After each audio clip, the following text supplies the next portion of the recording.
Assalamualaikum warahmatullahi wabarakatuh. Teman-teman, selamat datang di podcastnya Rizka, podcastnya anak muda yang gaul dan suka berkarya. Balik lagi di podcastnya Rizka, hari ini akan menemani teman-teman tentunya seperti biasa akan berbincang-bincang tentang isu-isu terkini dan permasalahan-permasalahan yang biasanya dibicarakan di anak-anak muda.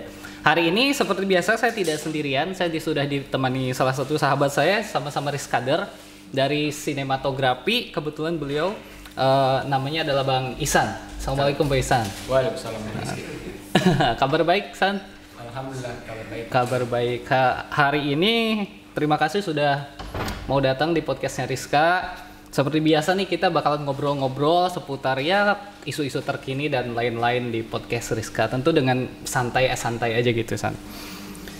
Gini San, ini perlu teman-teman tahu mungkin yang ada di rumah yang sedang menyaksikan. Ihsan ini adalah salah satu Rizkader juga, dan kebetulan beliau ini adalah salah satu mahasiswa di bidang pendidikan. Dan sekarang walaupun statusnya sudah semester akhir ya, sudah semester akhir, dan beliau ini sudah ada di dunia pendidikan, maksudnya beliau sudah mulai mengajar ya. Iya. Nah, sudah mulai mengajar. Jadi saya kira hari ini kita akan cerita-cerita tentang dunianya Ihsan ini di dunianya pendidikan, karena sekarang nih agak menarik karena kan dunia pendidikan ikut berubah karena kondisi pandemi ini gitu ya. Nah, kalau misalnya perubahan yang paling sering kita lihat ini kan dari proses belajarnya itu sendiri. Jadi yang tadinya harus tatap muka kebetulan tiba-tiba harus jadi online gitu. Nah, ini kalau menurut mahasiswa pendidikan atau sebagai praktisi juga yang ada di lapangan, ini gimana nih melihat kondisi kayak gini? Oke, pertama saya luruskan dulu, saya bukan mahasiswa pendidikan, tapi saya mahasiswa kampus pendidikan. Mahasiswa kampus pendidikan. Nah, satu permasalahan yang memang dinyatakan di dalam dunia pendidikan itu adalah kita tidak pernah mendapatkan metode pembelajaran yaitu melalui daring. Jadi memang kalau dibilang Zoom itu yang terbaik, enggak juga, karena nyatanya kita tidak pernah diajarkan tentang metode Zoom atau metode online. Kita metode ya sebagaimana umum gitu, sebagaimana umum dan segala macamnya. Dan juga mungkin yang mau coba kita bahas ya lebih kepada pendidikan itu sekarang bukan untuk mendidik orang menjadi orang baik gitu. Tapi pendidikan itu dinilai bagi sebagian orang itu untuk menjadi ajang cari kekayaan gitu.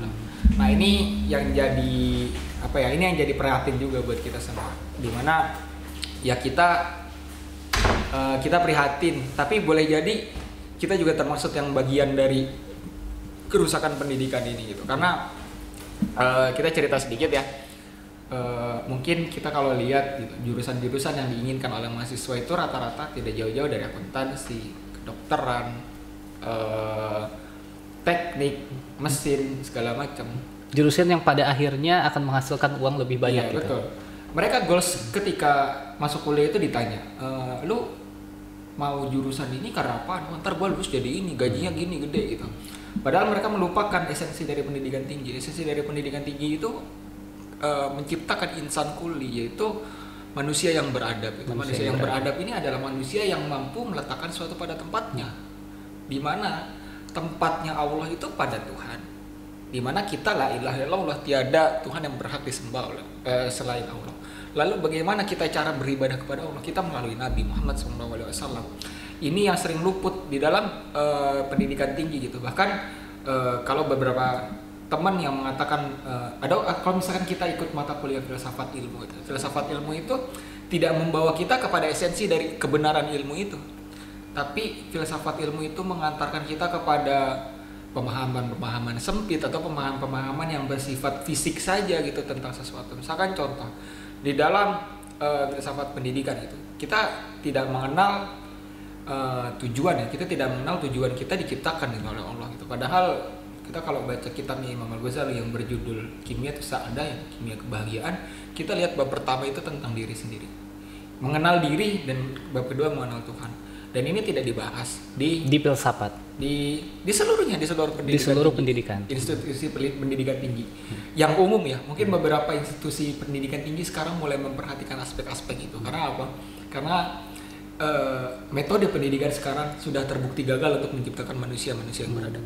Oke, jadi pertama itu memang karena tujuannya ya tadi ada satu kata yang menurut saya menarik ya, kerusakan pendidikan. Jadi ternyata kalau menurut Ihsan sendiri adanya fenomena tentang orang memilih jurusan dan tujuan pendidikan itu sendiri untuk menghasilkan uang itu bisa dibilang kerusakan dalam pendidikan. Yang menjadi masalah itu ketika itu dijadikan tujuan utama. Tapi kan memang kondisinya bukan kebanyakan, kondisinya memang seperti itu sekarang. Kondisinya seperti itu, jadi kita bisa simpulkan bahwa itu adalah memang ada kerusakan dari pendidikan. Dan memang nyatanya kita melihat bahwa memang orang-orang yang sudah keterima di jurusan itu akan diarahkan untuk menjadi bagaimana kamu dapat duit yang banyak. Makanya kita kalau lihat ya ada akreditasi perguruan tinggi, ini bukan saya merendahkan. Salah satu penilaian akreditasi penilaian perguruan tinggi itu tentang alumninya kerja di mana, gajinya berapa, jabatannya apa. Duniawi banget gitu. Sebenarnya nggak usah jauh-jauh deh. Kita kembali ke masa SD ya. Dulu kita diajarkan kita punya kebutuhan primer, sekunder, tersier ya. Mungkin Mas Rizky belajar ya. Oke. Di mana kebutuhan primer itu sandang, pangan, dan papan. Kalau kita lihat, ini kok kebutuhan fisik semua ya. Oke. Kebutuhan iman kita di mana? Kebutuhan jiwa kita di mana? Kebutuhan ilmu kita di mana? Kok kita tidak pernah mendapatkan kebutuhan primer berupa ilmu yang bermanfaat, berupa guru yang mampu mengajarkan kita tentang makna kehidupan? Bukan berarti yang fisik ini tidak penting, tapi dia penting gitu. Tapi yang jadi masalah adalah ketika yang fisik ini dijadikan satu-satunya kebutuhan gitu. Karena kita tidak pernah belajar bahwa kebutuhan primer itu ada 3. Selain sandang pangan papan ya, sandang pangan papan itu masuk ke kebutuhan materi. Kita tidak pernah melihat ada kebutuhan lain di bidang rohani ataupun di bidang kinestetik gitu, misalkan bagi orang-orang yang misalkan memang punya kelebihan di bidang bergerak, di bidang apa ya, bahasanya gerak motoriknya bagus. Oke. Jadi kalau misalnya tadi menyinggung bahwa ini tidak ada diajarkan dari mulai SD dan lain-lain gitu. Menurut saya mungkin bisa dikoreksi, ini terjadi juga memang aspeknya terlalu banyak gitu. Jadi keadaan bahwa sekarang pendidikan seperti diarahkan untuk mendapatkan uang lebih banyak, itu kan karena pola dunia yang memang berubah juga. Betul. Bahwa pola dunia sekarang kan memang setiap orang itu menjadi materialistis gitu. Jadi akhirnya pola pendidikan juga kan akhirnya salah satu yang menunjang untuk materialistis itu akhirnya jadi materialistis. Betul. Itu sendiri. Tapi pertanyaannya begini, San, apakah ini salah gitu? Gini, sebelum menjawab apakah ini salah atau benar, saya mau coba nyajiin satu data ke teman-teman itu bahwa Finlandia yang katanya negara paling bahagia di dunia dengan indikator pendapatan per kapita dan segala macam, itu ternyata punya catatan kelam soal bunuh diri. Oke. Dia negara paling bahagia, tapi di satu sisi negara Finlandia ini adalah salah satu negara yang persentase kematian akibat bunuh dirinya tertinggi. Nangkep ya korelasinya. Okay. Berarti menjadi apa? Dia tidak mungkin bunuh diri kalau nggak bahagia. Berarti betul. Bahagia ini, aspek materi yang dijadikan lahan kebahagiaan ini, ya bukan kebahagiaan. Berarti kriteria penilaian bahagianya itu sendiri. Betul. Yang kriteria penilaian bahagia ini yang ternyata salah. Karena memang ya tadi Mas Sili sempat nyinggung tentang materialistis juga ya. Karena memang gini teman-teman. Gini ya Mas Rizky ya. Kita juga melihat bahwa pendidikan kita memang bukan cuma pendidikan, filsafat hidup kita ya soal materialistis. Bagaimana orang kerja keras bagi kuda cuma untuk dapetin apa yang mereka sebut sebagai rezeki, yaitu uang. Padahal kalau kita lihat ya, bukankah keluarga kita itu adalah rezeki? Bukankah kesehatan kita adalah rezeki? Bukankah ketika kita mampu bernafas dengan baik, itu adalah rezeki? Bukankah ketika kita mampu bangun tahajud karena kita pulang lebih dulu dan tidur lebih dulu adalah sebuah rezeki dari Allah? Gitu. Jadi sebenarnya yang jadi masalah adalah kita kehilangan kita kehilangan makna yang sesungguhnya dari sebuah rezeki itu apa? Sehingga rezeki itu sempit, padahal rezeki itu seluas itu Mas. Seperti kita kehilangan makna tentang bahagia itu sendiri. Jadi akhirnya kita menjadi materialistis karena kita memaknai bahagia itu sebagai materi gitu. Secara tidak langsung begitu. Jadi akhirnya kita ya pendidikannya berubah jadi materialistis dan lain sebagainya gitu. Kalau pertanyaannya tadi saya sebutkan bahwa ini juga maksudnya apakah ini salah gitu. Sedangkan kan memang pendidikan sebagai langkah kita untuk mendapatkan karir dan lain sebagainya, kan itu tidak bisa dibilang salah juga. Tidak salah, memang tidak salah. Tapi yang jadi masalah tadi, ketika itu dijadikan tujuan utama dan satu-satunya. Tadi saya beberapa saat yang lalu saya baru dapat pesan ya dari Syekh Ahmad Al-Misri bahwa dunia itu jangan diletakkan di hati, itu diletakkan di tangan. Kita genggam, pastikan kita yang genggam dunia, bukan kita yang dikuasai oleh dunia. Karena ketika kita sudah dikuasai oleh dunia, mohon maaf teman-teman, ya nggak akan ada habisnya. Betul. Saya pernah lihat satu video yang mengatakan bahwa ada orang yang punya mobil termewah, katakanlah Rolls Royce Ghost atau seri Rolls Royce. Dia melihat ada orang yang punya pesawat, lalu dia nggak puas, dia ingin punya pesawat. Lalu orang yang punya pesawat segala macam hingga pada akhirnya apa? Mereka sadar bahwa mereka punya organ yang sempurna dan itu adalah inilah nikmat gitu. Itu padahal orang-orang yang kafir, orang-orang yang tidak beriman. Sedangkan kita harusnya beriman ya lebih lagi. Oke, siap. Berlanjut ke topik selanjutnya nih, yang bikin saya penasaran tentang pendidikan dan kebahagiaan itu sendiri gitu. Kalau kita kan tadi bilang tentang konsep bahagianya ini sendiri yang mungkin salah dipahami dan lain-lain sebagainya gitu. Nah, kalau misalnya kita melihat ke depan nih, kira-kira konsep seperti ini akan tetap ada atau justru sekarang kan saya lihat ya tentang konsep daripada spiritualisme itu udah mulai masuk dan dikaji gitu. Jadi orang tuh mulai sadar bahwa spiritual itu penting gitu. Jadi bahkan di orang-orang yang mungkin tidak Islam pun sekarang sudah mengkaji tentang konsep spiritual kayak gitu dan sekarang dianggap penting gitu. Nah, kalau kita melihat ke depan, ini bisa jadi ini menjadi aspek penting di dalam pendidikan atau pendidikan akan tetap begini-begini aja? Betul. Beberapa orang yang mengejar materi pada akhirnya ia merasakan sebuah kehampaan dan mereka pada akhirnya kembali ke kondisi spiritualisme. Walaupun ini tidak tentu dalam Islam. Tidak tentu. Tetapi kalau ditanya prospek jangka panjang itu. Nah, ini prospek jangka panjang ini tugas kita sebenarnya. Bagaimana mengenalkan bahwa kamu kalau ngejar dunia terus-terusan nggak akan ada habisnya, capek. Gitu. Dunia itu semakin dikejar semakin lari. Sehingga memang kita butuh satu pemahaman baru tentang pendidikan yang dimana kita harus menjadikan spiritualisme itu sebagai sebuah hal yang penting atau hal yang wajib gitu lah. Bahkan kalau perlu tentang pelajaran agama ini kita masukkan ke dalam kurikulum primer di dalam pendidikan kita. Supaya apa? Supaya orang itu tidak kehilangan jalan. Karena banyak orang yang bahasanya dia punya segalanya, mobil banyak, rumah banyak, istri perempuan ada, anak ada. Tapi apa? Dia tidak bisa menilai, dia tidak bisa memahami bahwa apa istri dan anak ini adalah keluarga yang membuat bahagia. Dan pada akhirnya apa? Pada akhirnya dia bunuh diri. Gitu. Kan tidak mungkin orang yang bahagia itu mengakhiri hidupnya. Walaupun sebagai seorang muslim, kita semakin bahagia itu semakin ingin bertemu dengan Allah. Tapi itu berdasarkan takdir.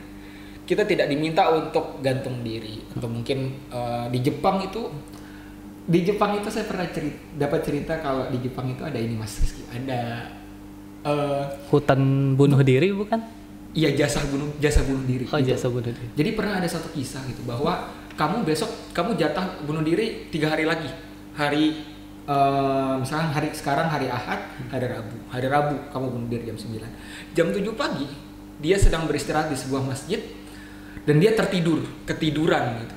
Dia ketiduran sampai jam 10. Otomatis kan hangus kan waktu bunuh dirinya itu. Dan menariknya adalah ketika bangun dia merasakan, gue selama ini cuma butuh tidur gitu. Ternyata tidur itu rezeki dari Allah berupa kita tidur sebesar itu. Dan pada akhirnya dia tidak jadi bunuh diri dan dia masuk Islam. Karena efek tidur itu aja. Karena efek tidur, karena ketenangan diri ketika mendengar azan. Dan harta tidak akan menenteramkan hati kita.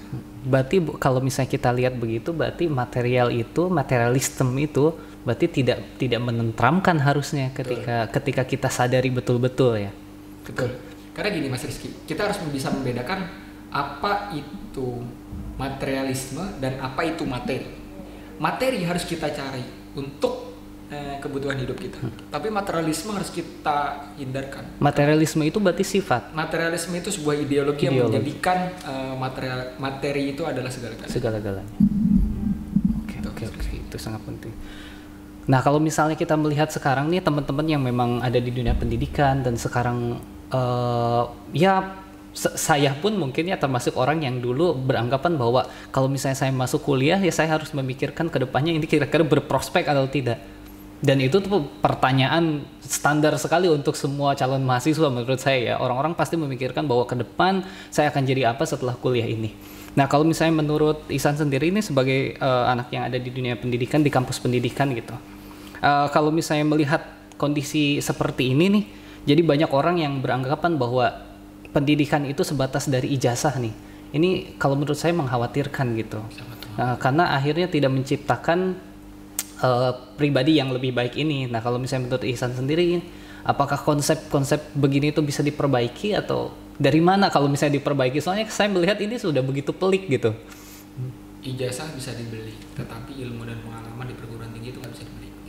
Saya sempat baca buku judulnya temanya tentang pergerakan mahasiswa, temanya apa gitu. Temanya saya lupa itu. Di situ buku itu menandakan bahwa gelar itu merubah prestisme orang. Padahal kita banyak temukan orang yang mungkin ya gelarnya cuma S1 tapi kemampuannya lebih. Tapi kita sering temukan juga dokter yang otaknya kecil. Ya. Oke. Nah, ini menunjukkan apa? Bahwa ijazah tidak menjamin seorang itu pernah belajar di sebuah lembaga gitu. Dan menurut salah satu guru saya yaitu Dr. Adian Husaini, semoga Allah merahmati beliau, salah satu penyakit yang melanda kita ini sekolahisme, di mana sekolahisme itu belajar itu hanya di sekolah dan goalsnya adalah ijazah gitu. Mengejar ijazah itu tidak masalah. Karena apa? Karena ijazah itu sebagai sebuah legitimasi kita pernah belajar. Tapi jangan sampai ijazah itu cuma kertas bertuliskan nilai dan mata pelajaran yang ditandatangani, tapi tidak bermakna apa-apa bagi kehidupan kita. Jangan sampai seperti itu. Nauzubillah min dzalik. Jadi sebetulnya nggak masalah aja, yang penting itu tidak dijadikan tujuan utama gitu. Betul. Karena itu memang bagian dari legitimasi gitu ya, San. Oke, siap. Selanjutnya Sin, kalau misalnya kita tetap dalam dunia pendidikan misalnya, terus mungkin termasuk saya berpendapat bahwa pendidikan di Indonesia itu mahal gitu. Nah kalau menurut saya, dan ini tuh kalau menurut saya menyebabkan angka kemiskinan ya akan tetap seperti itu gitu. Karena kan menurut saya pribadi ini, nanti tolong ditanggapi dari yang mungkin lebih paham di dunia itu gitu. Karena menurut saya pendidikan itu erat kaitannya dengan kemiskinan gitu. Karena biasanya orang miskin pendidikannya rendah akhirnya tidak bisa mengubah kehidupan anaknya lagi gitu. Nah ini sangat erat berkaitannya. Dan karena pendidikan kita mahal, otomatis kan orang miskin nggak akan bisa sekolah gitu. Betul. Kalau menurut Ihsan gimana nih? Jadi fenomena kayak gini. Permasalahan kita adalah dana pendidikan itu yang rendah ya. Tetapi memang sebenarnya kalau kita melihat di Amerika itu sekolah kuliah itu 1 semester bisa 1 M. 1 M. Di Harvard, di beberapa universitas itu S1. Sedangkan di Indonesia paling 10 juta, itu udah mahal. Sebenarnya itu tidak masalah di tingkat perguruan tinggi, karena menurut beberapa orang pendidikan tinggi itu bukan hak bagi setiap orang, tapi hak bagi orang-orang yang mampu saja. Sehingga memang harus ada effort lebih ketika ingin di perguruan tinggi. Tetapi pendidikan dasar dan menengah itu harus jadi perhatian. Karena apa? Karena misalkan ya sekarang saya mengaplikasikan hidup gitu. Sekarang saya ngendarain mobil, saya ngendarain motor gitu. Saya memperhatikan banget pelajaran SMA, fisika, SMP, dan SMA. Sehingga apa? Sehingga saya sering mendapatkan konsumsi BBM yang jauh lebih rendah dibanding teman saya menggunakan kendaraan yang sama. Itu karena apa? Karena memang itulah yang berguna gitu. Yang jadi masalah adalah itu tidak dijadikan hal yang utama, tetapi itu dijadikan hal yang sampingan aja. Nah, kenapa kita nggak buat sebuah pendalaman konsep yang membuat hal-hal yang kita dapatkan di masa sekolah dasar dan menengah itu menjadi mampu diaplikasikan untuk kehidupan kita. Misalkan contoh, ini simpel banget sih ya, dari pelajaran fisika. Kita misalkan gini, tadi sih sebenarnya contohnya sudah saya sampaikan tentang kita mengendarai kendaraan, bagaimana cara mendapatkan konsumsi BBM yang rendah. Karena otomatis kalau kita mendapatkan angka konsumsi BBM yang rendah, kita menghemat sumber daya, kita menghemat aspek-aspek lain, dan itulah tugas kita sebagai khalifah, sebagaimana disebutkan dalam Al-Baqarah 30, wa idh qala rabbuka lil malaikati inni ja'ilun fil ardi khalifah. Jadi manusia itu sebagai khalifah itu yang menjaga bumi gitu. Kan bukannya itu cara menjaga bumi yang paling simpel ya. Kalau kita tahu teknik ngegas, teknik ngerem gitu. Di satu sisi kalau misalkan ngerem kampasnya nggak cepet tipis kan ngirit juga kan gitu. Nah begitu sih. Jadi lebih ke kita harus punya pendalaman supaya apa? Supaya pembelajaran itu masuk dan mampu diaplikasikan. Karena menurut beberapa ulama ilmu itu bukan ilmu jikalau dia tidak menghasilkan iman dan amal. Jadi apa namanya output terakhirnya atau tujuannya daripada ilmu dan pendidikan itu harusnya adalah iman dan amal. Itu dia yang mungkin kita lupakan teman-teman. Dan mungkin ya balik lagi ke dalam konsep yang pertama, kenapa jadi materialistis dan lain sebagainya, karena itu konsep itu memang tidak ada tuh. Karena iman dan amal dipisahkan oleh satu ideologi yang banyak kita anut sekarang. Jadi sekarang kita tidak bisa menafikan bahwa penguasa dunia itu ya orang-orang barat ya, Amerika, Eropa dan segala macam gitu. Dan itu sangat mempengaruhi segala aspek termasuk pendidikan. Betul. Mereka menganut satu paham pemikiran sekularisme. Sekular itu simpelnya ya memisahkan Tuhan dan kehidupan. Sehingga ya orang-orang sekular itu banyak yang beragama, tapi mereka berkata tinggalkan Tuhan di masjid dan kamu berekonomilah secara riba dan segala macam. Itu kan sebuah contoh yang pemikiran sekuler bahwa agama tetap ada tapi agama dibatasi di dalam lingkup masjid, dan itu yang tidak boleh kita lakukan. Agama itu harus jadi aspek kehidupan itu. Saya kemarin ditanya, San, agama dulu apa kemanusiaan? Bukankah kemanusiaan itu ada dalam batasan agama gitu. Nah itu yang sering orang-orang pikirkan, karena orang-orang menganggap agama itu sempit gitu. Agama wabil khusus Islam tuh sempit itu. Jadi mereka memandang Islam dari yang buruk-buruk. Kenapa nggak kita coba buat contoh yang baik-baik supaya Islam ini pandang baik gitu. Karena perspektifnya sekuler itu maka dipisahkan, akhirnya jadi pendidikan juga tidak ada yang Ihsan bilang tadi, tidak ada konsep tidak ada konsep spiritualnya. Nah, itu yang menjadikan menjadi pendidikan kita terlalu materialis dan sebagainya gitu ya, San. Kalau singkat seperti itu. Ini mungkin terakhir, San, pesan buat teman-teman yang mungkin masih belajar atau ingin belajar di kampus-kampus mungkin dari Ihsan. Oke. Sebagai yang masih seorang aktivis juga gitu di kampus, teman-teman, masa kampus itu adalah masa kampus S1 ya, bilang khususnya itu adalah masa yang sangat singkat. Maka masa yang sangat singkat ini manfaatkan gitu. Jangan sampai kita bahasanya menyempitkan pembelajaran atau menyempitkan ilmu itu hanya di kelas. Padahal banyak ilmu-ilmu yang di luar kelas itu. Ilmu organisasi misalnya, kita akan dapatkan itu di luar kelas dan banyak tempat lah kita bisa mendapatkan itu. Tetapi yang paling penting adalah jadikan pembelajaran kita tuh sebagai pembelajaran yang mendekatkan diri kepada Allah gitu. Sebagai contoh, saya seorang mahasiswa tingkat akhir di jurusan kimia ya.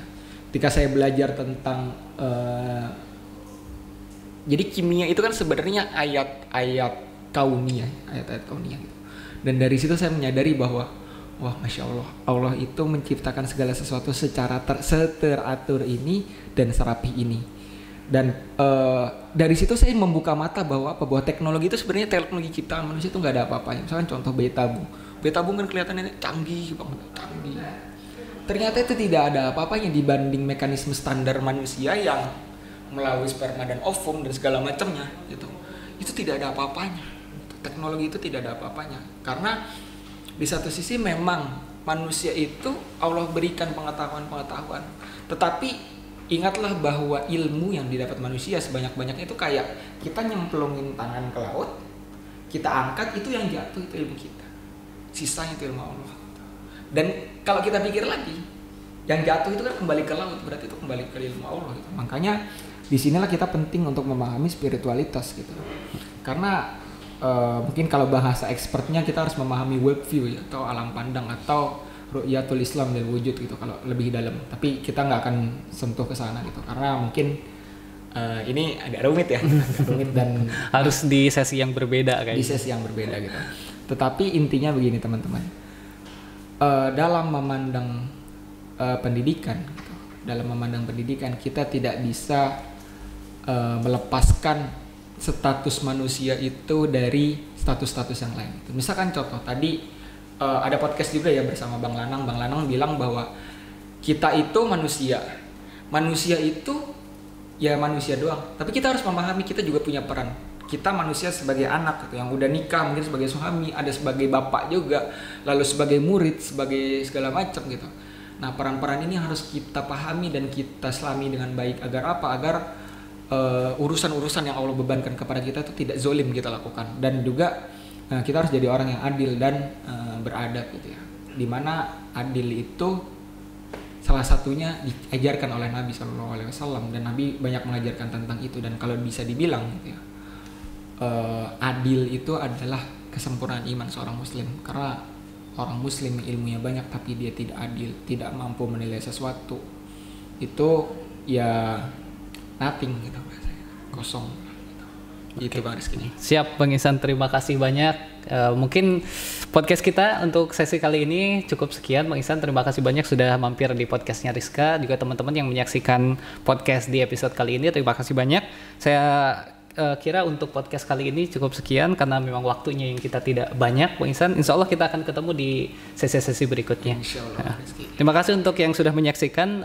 Kemudian kita tutup saja. Saya Rizky Uniades dan juga saya Alifin Ihsan. Ya, terima kasih banyak sudah menyaksikan podcastnya Rizka. Kita tutup dengan doa kifaratul majlis. Subhanakallahumma bihamdika asyhadu an la ilaha illa anta astaghfiruka wa atubu ilaik. Assalamualaikum warahmatullahi wabarakatuh. Waalaikumsalam.